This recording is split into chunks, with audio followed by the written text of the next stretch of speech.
Alright, hello everyone, and welcome to this second attempt at this week's interactive live stream. We're going to be starting out this time in the solar system and looking at some of the upcoming additions to solar system planets. So here we have Earth. Nothing's really changed with Earth. And we have the moon. And the moon is going to have a new texture in this upcoming version. And I love looking at Earth and the moon with the new auto exposure, proper exposure system, because it really shows the actual relative brightness of the two objects, what they really look like. And I think it's really nice.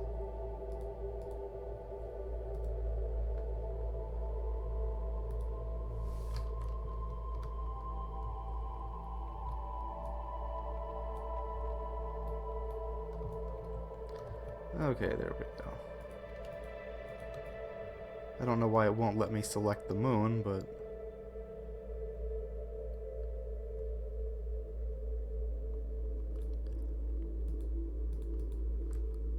maybe it's a bug.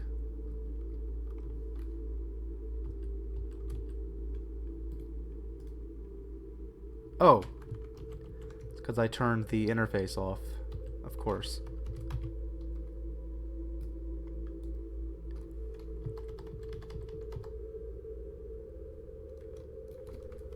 Let's turn the LOD up.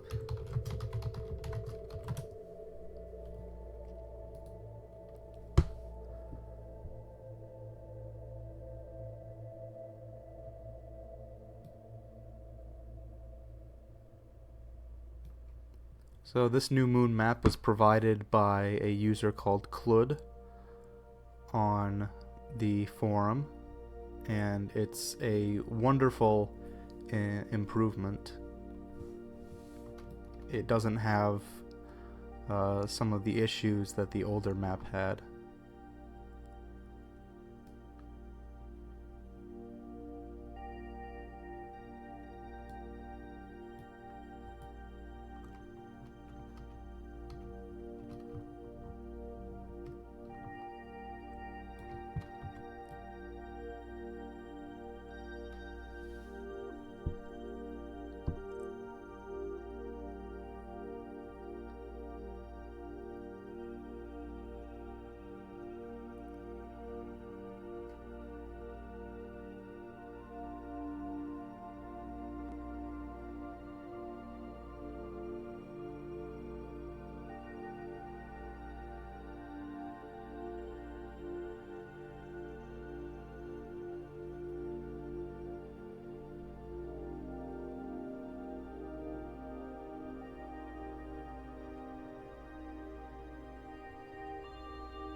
There we go.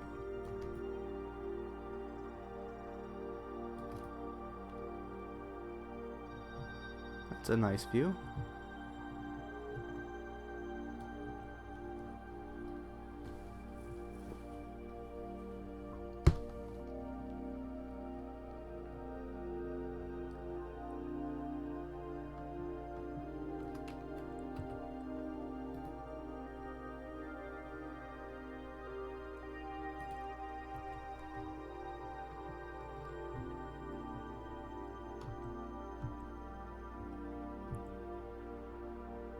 Okay, and the next planet we're going to visit is Jupiter, which also has a new texture map featuring images from the Juno spacecraft. At the poles, you can see the poles aren't a blurry mess anymore. They actually have detail. And it also now has Earth's atmosphere model rather than the Jupiter atmosphere model from before, because Jupiter has blue skies.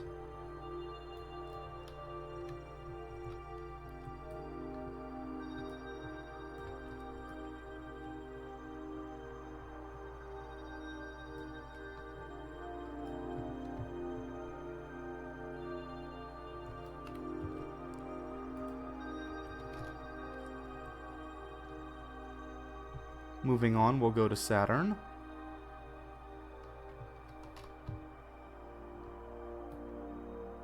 Saturn also has a new texture for the poles, which shows images obtained by the Cassini spacecraft.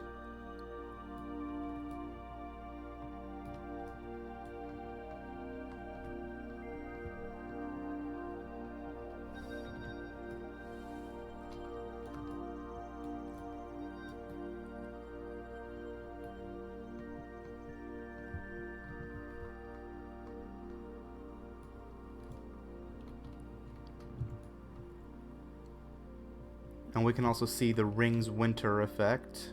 That's new to this version, which is making Saturn's southern hemisphere here cloudless with deep blue skies. If the rings weren't there, you wouldn't see that. Here, let's speed up time so we can see the evolution of this feature.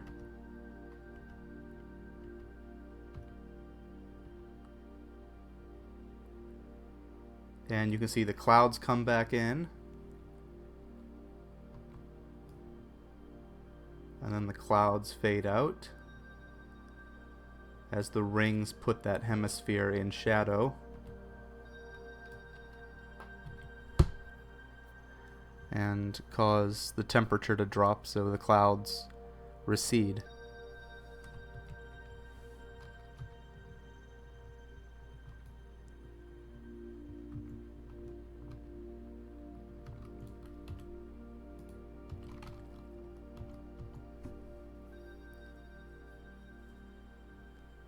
That Jupiter map, by the way, was made by a user named Snowfall from Hubble and Juno images.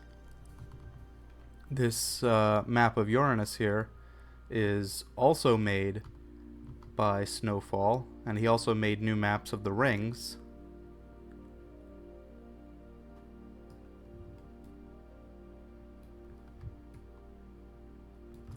Showing the proper backlit texture of the rings of Uranus.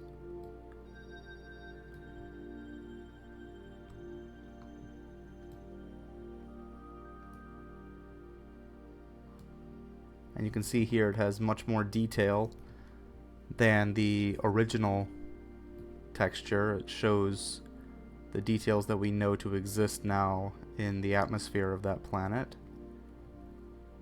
Some light and dark spots, polar hood of clouds.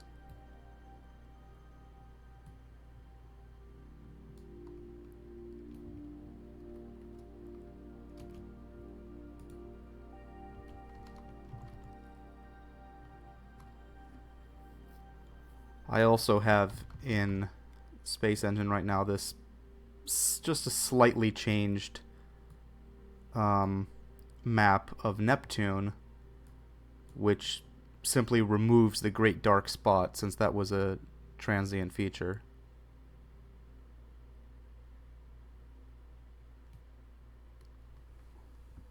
What do you mean, why is the exposure so low? It's not low right now, is it? If I turn it up, you're just going to see a washed out blue globe. And it starts getting overexposed. So this is proper exposure for this planet. Although we can turn the exposure up and see stars in the background.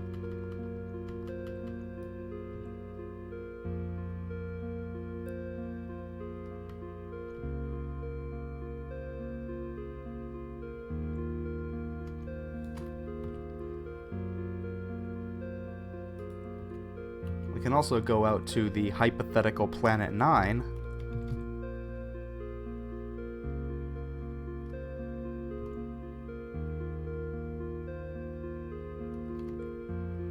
And you'll see that even with exposure set to properly expose the dim background stars in the Milky Way, the planet still looks dim. That's how far it is from the sun.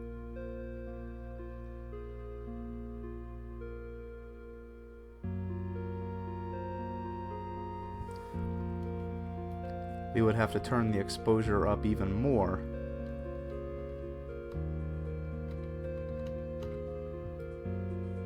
And this is what kind of a picture you would get if you tried to properly expose this world.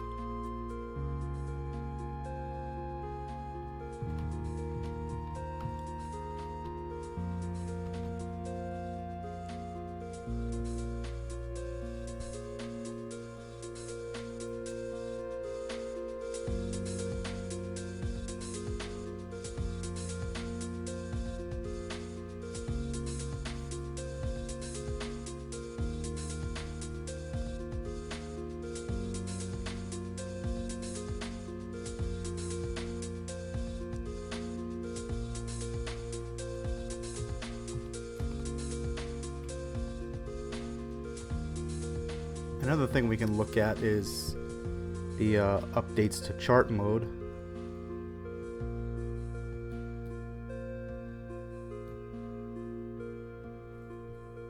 So you can see here it's kind of like a system hierarchy view, like in Elite Dangerous, for instance.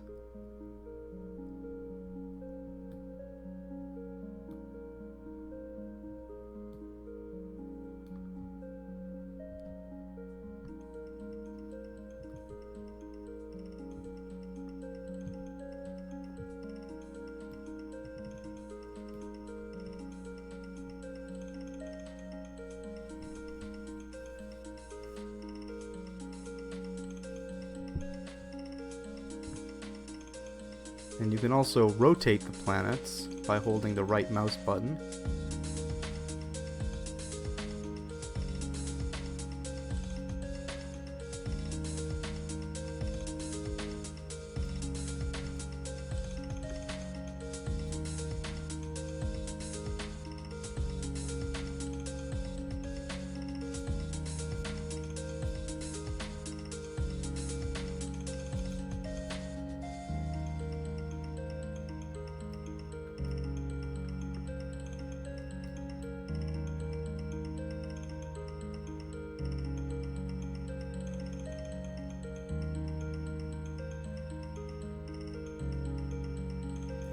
Yes, this updated chart mode is a new feature.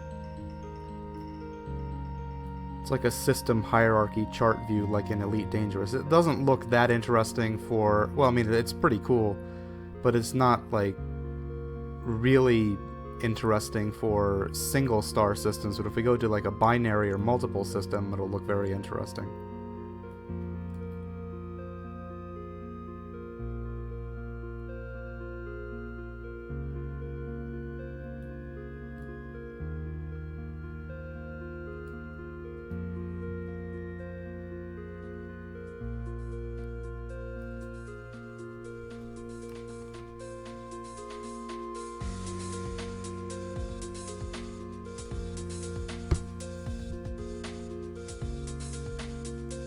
Yes, I have auto exposure on too.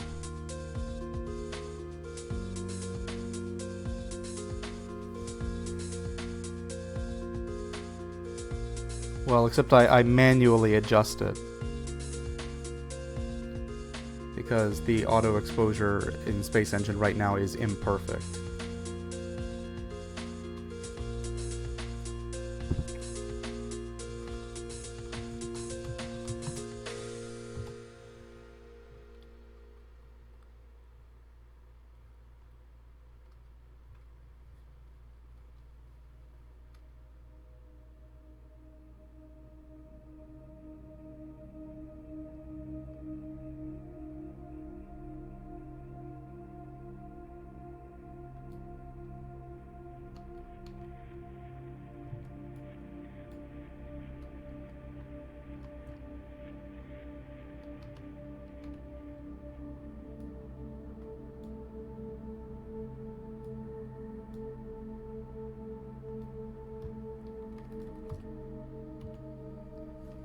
Alright, we'll check out chart mode in this system, and here you can see it will show the two binary stars, and then it will show that all these planets are orbiting the system barycenter rather than either of the individual stars.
And if we go to another system like this one,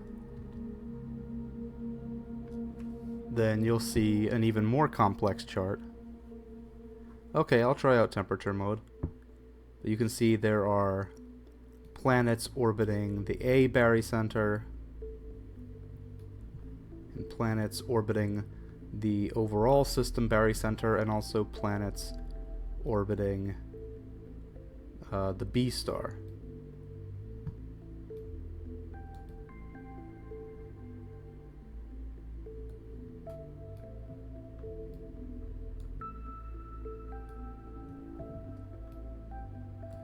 Alright, now we'll sort the planets by temperature, or the objects by temperature.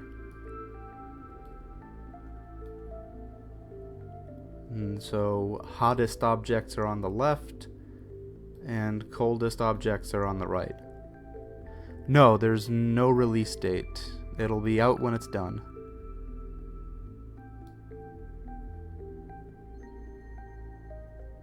I mean, we could be, hypothetically, we could be a week before release and there wouldn't be a set release date. It would just, when it's ready to be released, it'll be released. Now we can sort objects by density. The most dense objects on the left and the least dense on the right.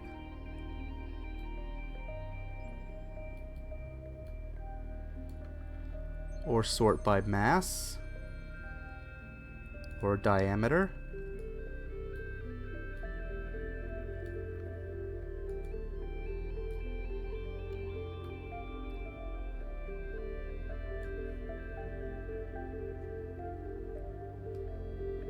Oh, that's a good idea. Let's go look at Castor.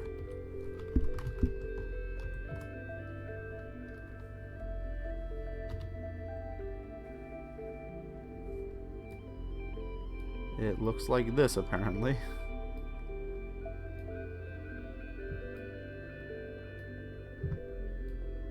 I don't think it's rendering correctly.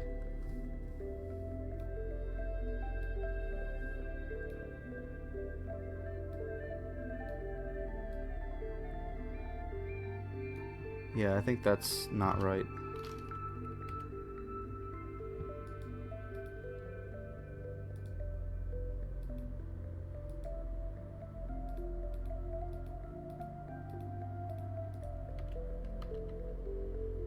Yeah, I don't know what's wrong with that.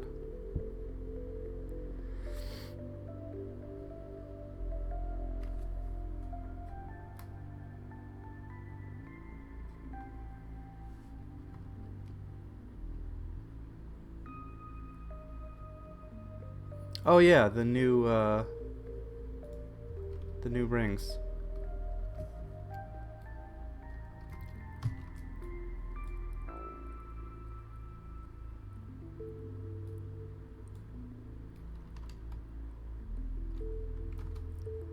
So there are these new thin rings that are caused by um, very fine particles in the ring system, like dusty or icy rings that are just like basically dust sized, and you can only see them when they're backlit like this. They're invisible from the front.